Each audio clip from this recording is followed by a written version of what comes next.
No Place Like Home, the fourth episode of 911 Season 8, feels, in many ways, like the official beginning of the season. While first emergencies are exciting and frequently a fantastic opportunity to highlight the performance and its performers, it's challenging to reflect deeply while attempting to survive a wave, earthquake, or emergency landing. Everything usually starts to take shape and the show really starts laying the groundwork for future episodes in the episode that follows. That makes No Place Like Home, the fourth episode of 911 Season 8, seem like a fairly clear episode. It's true that nowhere compares to home. That applies to Christopher, Mara, and indeed, the 118 as a whole. But occasionally, home isn't really a location, but people. And for this family, well, home has always been each other. There's no place like home. Now that Bobby has returned to lead the 118 as its captain, Mara is back with Hen and Karen, and Eddie is making progress toward mending his connection with Christopher. Perhaps the 118 can actually bring the entire family back together. Isn't that all that matters? Although procedurals can be overly dramatic at times, this one succeeds. Especially since the plot for Hen and Karen, which seemed like it would drag on, is resolved in the most ideal way possible, with assistance from the entire 118 family. I expressed in my season wishes that I wanted to see more from Hen and Karen than the same plot where their family is threatened, and it feels good to see that we've solved this pretty neatly and quickly, and whatever comes their way now will be something different.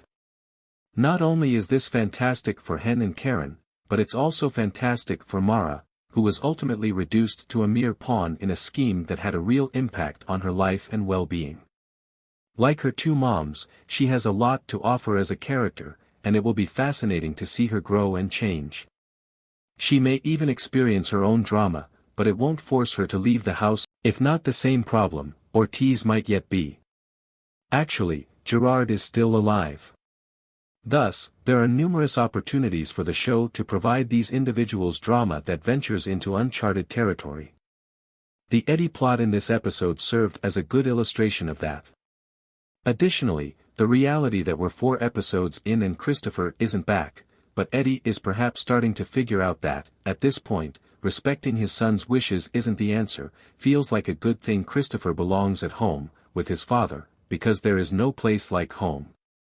Along with his 118 relatives. The same way Mara belonged with Karen and Hen. Mara was getting along well with Maddie and Chim, that much is certain. However, it's the distinction between dressing in a cozy sweater that fits well and one that, although still keeping you warm, is too large. While you wait for the item you truly need, other things will suffice. Next problem. The next obvious obstacle is Eddie's parents, with Mara's plot essentially resolved and 911 Season 8, Episode 4, No Place Like Home, pointing in the proper direction for Eddie's tale.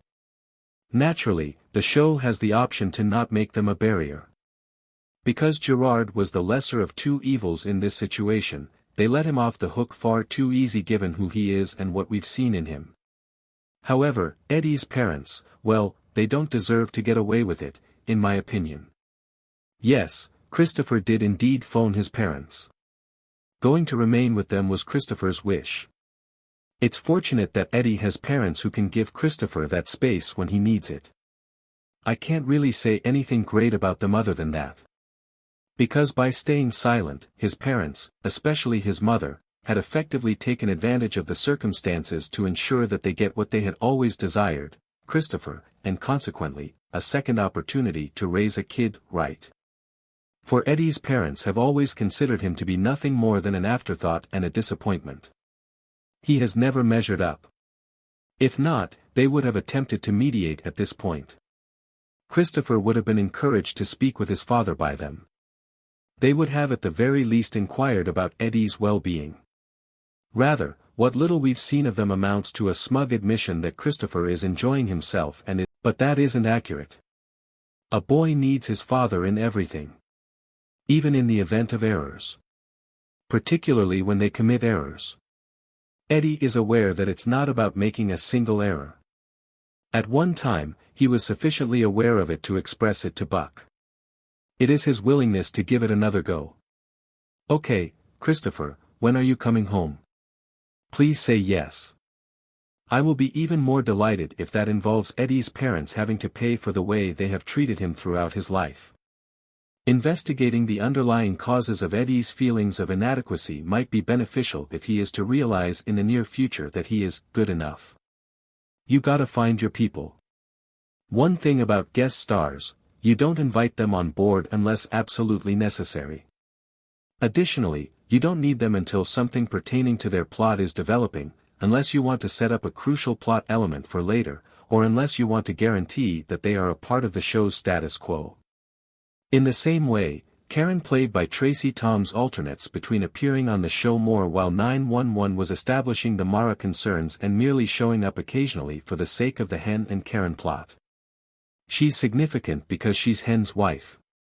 It nearly seems important to inquire where Tommy is in this regard.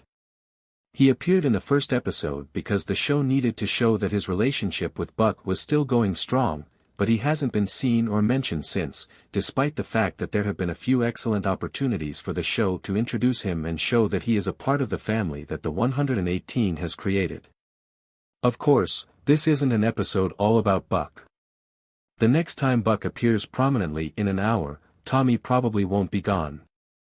All things considered, though, even that is a little concerning because it firmly places him in the category of love interest and only that. Given how much of his previous on-screen life focused on Gerard, how Season 7 went above and above to ensure his presence was felt, and how the relationship's natural development calls for him to be around more, the decision to leave him out of Season 8 thus far feels purposeful. Buck and Tommy are doing great. Eddie and he got along well. And he probably doesn't have any problems with Chimney. All Bobby has said about him is positive. In terms of the show, Tommy is a decent man who, in spite of his past deeds, has repented and changed. He also appears to be having a good connection with Buck. Why then do we not observe that? Why don't we receive the small moments or the insignificant references to him? Why did we never see or hear about him in a family-themed episode when there was a song that went, "You gotta find your people, the ones that make you feel alright, the kind you want to stay up with all night"? Tommy's lack of significance to the show's storyline is most likely the reason for the response. Let's build something new. The argument between Bobby and Athena in 911 Season 8, Episode 4, No Place Like Home, isn't so much a fight as it's a chance for them to reflect about their relationship's beginnings and future goals. Because Bobby and Athena were two broken people attempting to find a home in the midst of a wreck when they first started dating. And they succeeded in doing so, creating a truly lovely symbolic dwelling. But now that some time and introspection have passed, they are not only slightly wiser and older, but also slightly more complete. This implies that the life they design today will be the life they plan to lead together for the duration of their lives. That is the assurance. Because of this, Bobby finds it extremely important that they create something that captures their personalities and their family dynamic. For this reason, Athena lets go of their nostalgia as soon as she comprehends. They shouldn't reside in the home Michael constructed since the future is jointly theirs. Rather, they ought to construct their own house, both literal and symbolic, together. To be honest, the second half is not too difficult. They had before, in far worse circumstances, found a home in each other.